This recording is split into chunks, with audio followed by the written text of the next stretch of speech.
TV ప్రేక్షకులకు నమస్కారం. పురాణ పాత్రలలో ఈరోజు మనం శ్రీకృష్ణ పరమాత్మ యొక్క బంధువు గురించి మాట్లాడుకుందాం. కృష్ణుడికి బంధువులు అంటే కృష్ణుడికి చాలా ఇష్టం కదా అనే ఆలోచన ముందుగా వస్తుంది. కృష్ణుడికి చాలా ఇష్టం అంటే కృష్ణుడు బాగా ప్రేమగా చూసుకోవాలి కదా. కానీ అదే బంధువుని శ్రీకృష్ణ పరమాత్మ సుదర్శన చక్రంతో అంతం చేయటం అన్నది విశేషం. మరి అలా బంధువు అయినప్పుడు అంటే బంధాలు అవన్నీ భగవంతుడికి అనవసరం, ధర్మం మాత్రమే ప్రధానం. అయితే ఎవరు ఈ బంధువు, ఎందుకు శ్రీకృష్ణ పరమాత్మ యొక్క చేతిలో చనిపోయాడు?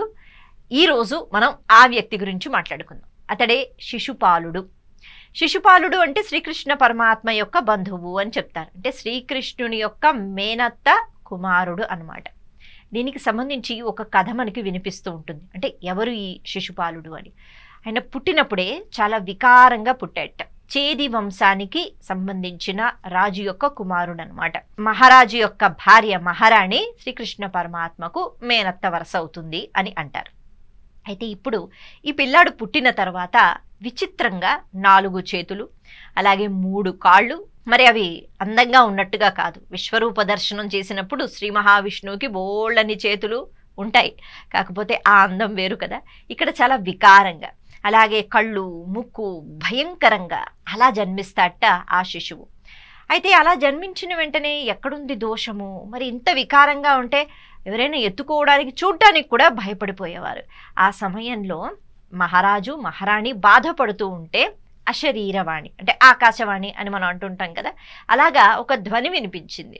అదేంటి అంటే ఈ పిల్లాడిలో ఉన్న ఈ వికృత స్వరూపం ఏదైతే ఉంటుందో అది పోతుంది. ఎప్పుడు, ఎవరి ద్వారా అంటే చాలామంది వస్తూ ఉంటారు, ఎత్తుకుంటూ ఉంటారు కదా, ఎవరో ఒకరి ద్వారా అది పోతుంది. అంటే అందరూ వచ్చినప్పుడు ప్రయత్నపూర్వకంగా వాళ్ళ చేతిలో పెట్టాలన్నమాట. ఎవరో ఒకరి చేతిలోకి వెళ్ళినప్పుడు ఆ వికారం పోతుంది. అయితే ఇది వరమా? వరంగానే ఇప్పుడు మనకు అనిపిస్తుంది. కానీ ఎవరి చేతిలో ఆ వికారం పోతుందో వాళ్ళ చేతిలోనే ఈ పిల్లాడు తర్వాత అంతమైపోతాడు. ఇది విధి నిర్ణయం. కాబట్టి ఈ రకంగా వాక్కు అన్నది వస్తుంది, ఆ శరీరవాణి వెళ్ళిపోతుంది. ఇప్పుడు వీళ్ళు భయపడుతున్నారు. సరే, పుట్టిన ప్రతి ఒక్కరూ ఎలాగో చనిపోవాలి, ఏదో ఒక రకంగా చనిపోవాలి, అంతే కదా. కనీసం అంటే చనిపోయేంత వరకైనా ఈ వికృత రూపం పోవాలి కదా. అంటే అప్పట్లో ఆ పిల్లాన్ని చూడటానికి అంటే లోపల ఉన్న చెలికత్తెలు కూడా, లేకపోతే రాజవంశంలో ఒక పుత్రుడు జన్మించాడు అంటే ఇప్పుడు మన ఇళ్ళల్లో ఎలాగైతే అందరూ వస్తూ ఉంటారో అలాగే అంతకన్నా ఎక్కువగా అందరూ వస్తూ ఉండేవారుగా. కానీ ఎవరు చూడ్డానికి అసలు ఇష్టపడేవారు కాదు. కానీ ఒక మాట చెప్పి రండి రండి అని అందరినీ బలవంతంగా ఆహ్వానించి మరీ చేతిలో పెడుతూ ఉండేవారట. ఎందుకంటే ఏమో ఎవరి చేతిలో ఆ వికృత రూపం పోతుందో అని. ఈ నేపథ్యంలోనే శ్రీకృష్ణ పరమాత్మ కూడా వస్తారు. మేనల్లుడు పుట్టాడు కదా కాబట్టి చూడ్డానికి. అయితే అలా చూడ్డానికి వచ్చినప్పుడు శ్రీకృష్ణ పరమాత్మ కూడా ఎత్తుకుంటాడు. ఇంకేముంది, ఎత్తుకున్న వెంటనే ఈ శిశుపాలుని యొక్క ఈ వికృత రూపం ఏదైతే ఉంటుందో అది పోతుంది. మళ్ళీ చక్కగా 2 చేతులు అలాగే 2 కాళ్ళు, ఎంతో అందంగా చిన్న పిల్లలు ఎంత ముద్దుగా ఉంటారో అలా ఉన్నాడు. అమ్మయ్య అని అనుకుంది ఆ తల్లి, అలాగే రాజుగారు. అయితే తాను మరి మేనత్త అవుతుంది కదా శ్రీకృష్ణ పరమాత్మకు. అప్పుడు బాధపడుతుందట. కృష్ణ, నువ్వే ఒక చక్కని రూపాన్ని ఇచ్చావు, కానీ అశరీరవాణి ఒక మాట చెప్పింది. ఎవరైతే ఎత్తుకుంటారో వాళ్ళ ద్వారా రూపం మారుతుందో వాళ్ళ ద్వారానే అంతమైపోతాడు. అందుకని నువ్వే అంతం చేసేస్తావా నీ మేనత్త కుమారుణ్ణి? అలా అంతం చెయ్యవద్దు అని ఆవిడ ప్రాధేయపడుతుంది. ఎందుకంటే కృష్ణుడు నావాడే కాబట్టి నేను చెప్తే వింటాడు అని. కానీ కృష్ణ పరమాత్మ అంటారు, అలా కాదు, అంటే ఏది ఎప్పుడు ఎలా జరగాలో దాన్ని నేను మార్చలేను కదా. నేను కాలస్వరూపుడిగానే ఉంటాను, అంతేగాని ఒకరికి బావలాగో ఇంకొకరికి మేనలుళ్లాగో ఇంకొకరికి తండ్రిలాగా భార్యలాగా భర్తలాగా ఇలా ఉండలేను. భగవంతుడు అలా ఉండడు. అందుకే అంటాడు, సరే నువ్వు ఇంతగా చెప్తున్నావు కాబట్టి, నువ్వు నాకు ఇష్టమైన బంధువువి కాబట్టి, ఇప్పుడు ఈ పిల్లాడు కూడా బంధువు కాబట్టి నేను చంపను. అయితే ఎప్పటి వరకు అంటే నేను క్షమిస్తూ ఉంటాను 100 తప్పులు చేసేంత వరకు. ఎప్పుడైతే 100 తప్పులు దాటి ఇంకా తప్పులు చేస్తూ ఉంటాడో అప్పుడు ఎలాగైనా అంతం చేసేయాలి కదా. కాబట్టి అప్పుడు నేను సంహరిస్తాను, చంపేస్తాను అని చెప్తాట. మరి ఇలా చెప్పిన తర్వాత భగవంతుడు ఒక అవకాశం ఇచ్చిన తర్వాత, అంటే భగవంతుడే ఒక నియమం ఏదైతే ఉందో దాన్ని మారుస్తున్నాడు, అది భగవంతుడే చేయగలుగుతాడు. అలా నేను చంపకూడదు అంటే తప్పులు చేయకుండా ఉండాలి. తప్పులు చేయకుండా ఉంటామా? చేస్తాము. అక్కడ కూడా 100 తప్పుల వరకు నేను ఆగుతాను అని చెప్పాట. మేనత్త పొంగిపోయింది. సరే కృష్ణ అని మురిసిపోయింది. ఆ తర్వాత ఈ పిల్లాడు పెరుగుతూనే ఉన్నాడు. మరి రాక్షసులతో తిరగడము, రాక్షస ప్రవృత్తి అలవాటు చేసుకోవడము, రాక్షసుల్లాగే మారడము, దుష్ప్రవర్తనతో ఉండడము. సరే ప్రతి ఒక్క తప్పు భగవంతుడు లెక్కలు అన్నవి శ్రీకృష్ణ పరమాత్మ దగ్గర ఉంటాయి. మనం అనుకుంటాం మనం చేసిన తప్పులు ఎవరూ చూడడం లేదని. ఆయన లెక్కలు వేసుకుంటున్నారు. ఇది శిశుపాలుని యొక్క జన్మ రహస్యం. అయితే ఇది కొంచెం పక్కన పెడితే ధర్మరాజు రాజసూయ యాగం అన్నది చేస్తున్నారు. ఆ యాగానికి అక్కడ ఉన్న మహారాజులు లేకపోతే మహర్షులు వీళ్ళందరూ కూడా వస్తున్నారు. ఇలా అంటే ఇది యుద్ధము దాంతో సంబంధం లేకుండా అనమాట. అంటే అంతకన్నా ముందు చేసిన యాగం గురించి మనం మాట్లాడుకుంటున్నాం. అయితే అప్పుడు దుర్యోధనుడు వచ్చాడు, అలాగే ద్రోణాచార్యులు వారు ఉన్నారు, భీష్మాచార్యులు వారు ఉన్నారు, కృష్ణ పరమాత్మ కూడా వచ్చారు, వారిని కూడా పిలిచారు. ఇలా చాలామంది ఆ యాగంలో పాలు పంచుకుంటున్నారు. అందరినీ పిలవడం జరిగింది. అలా పిలిచిన తర్వాత ఈ యాగం మొదలు పెట్టడానికి ఒక పద్ధతి ఉంది.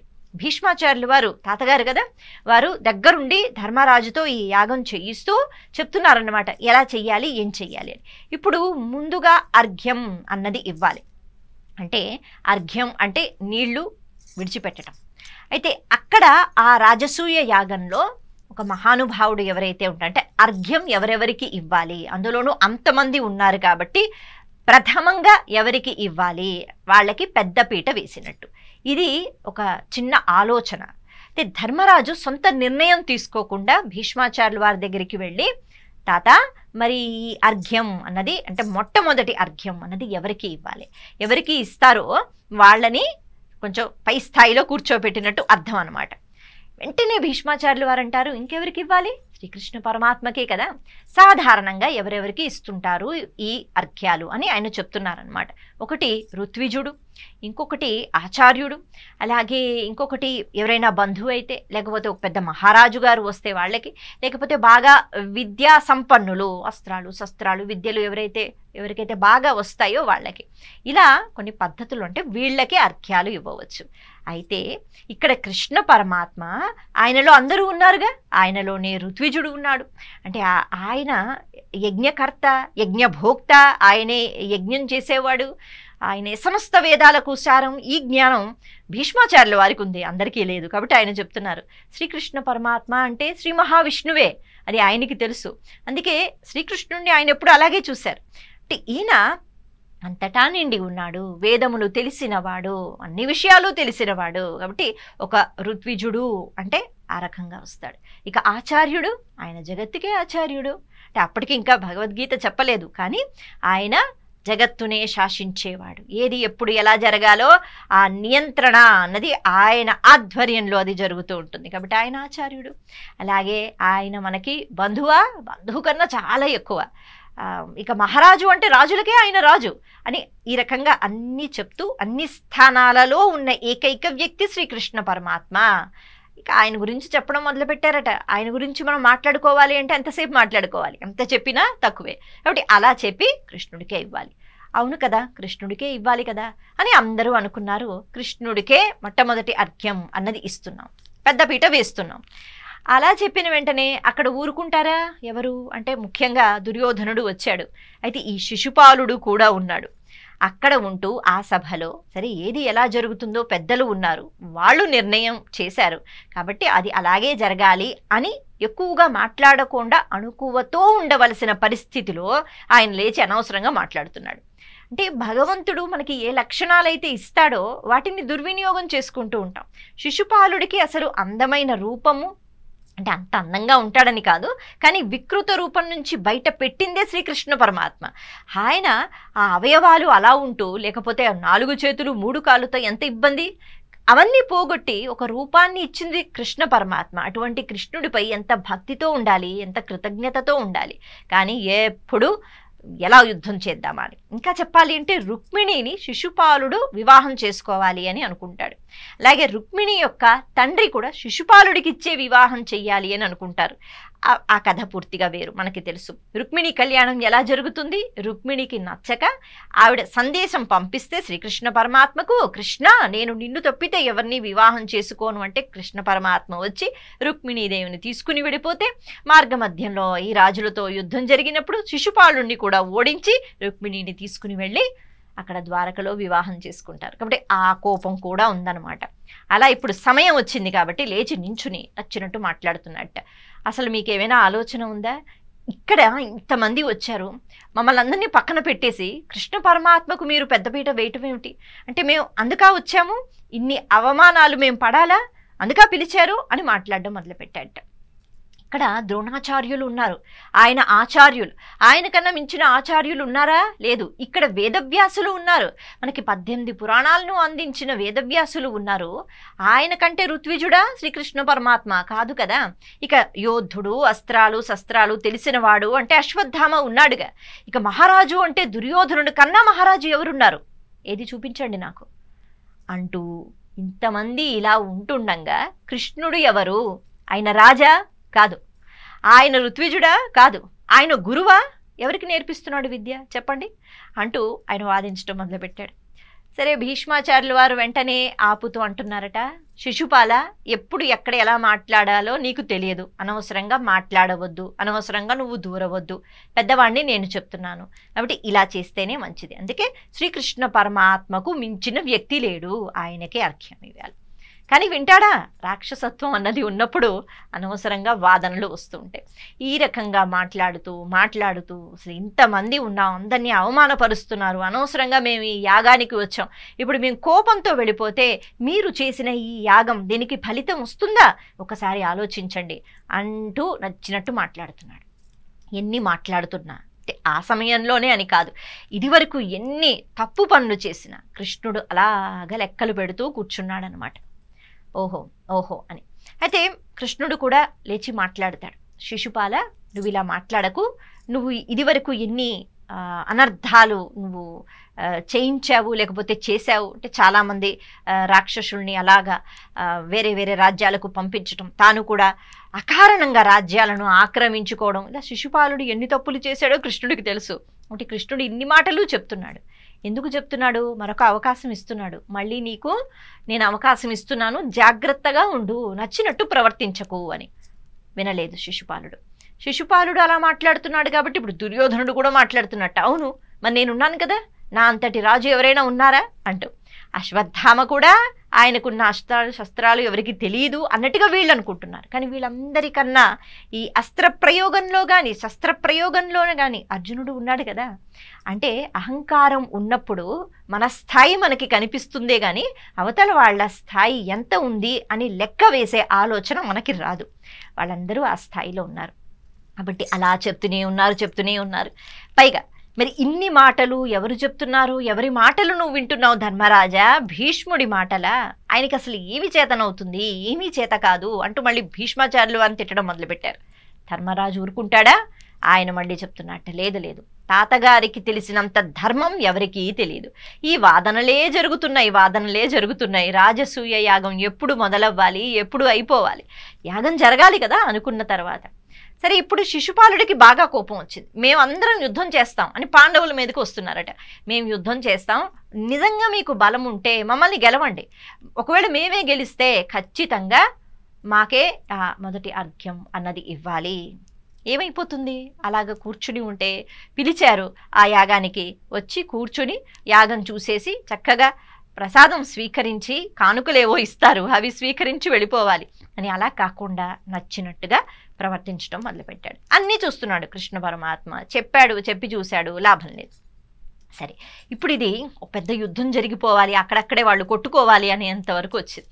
ఇప్పుడు భీష్మాచార్యుల వారు మళ్ళీ అంటున్నారు, ఇప్పుడు యుద్ధం జరిగింది, లేకపోతే మీరు పాండవుల పైన మీరు వచ్చి బాణాలు వేసేయడం, లేకపోతే అస్త్రాలు వేయటం, ఇవన్నీ చేశారు అంటే ఎవరికి నష్టం? మీకే నష్టం.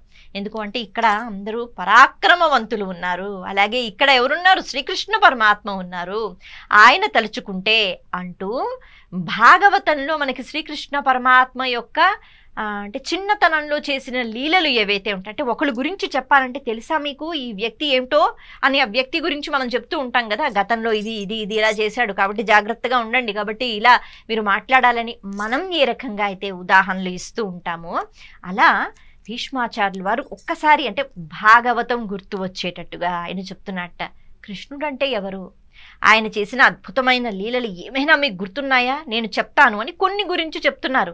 అఘాసురుడు భయంకరమైన సర్పాన్ని చంపేశాడు.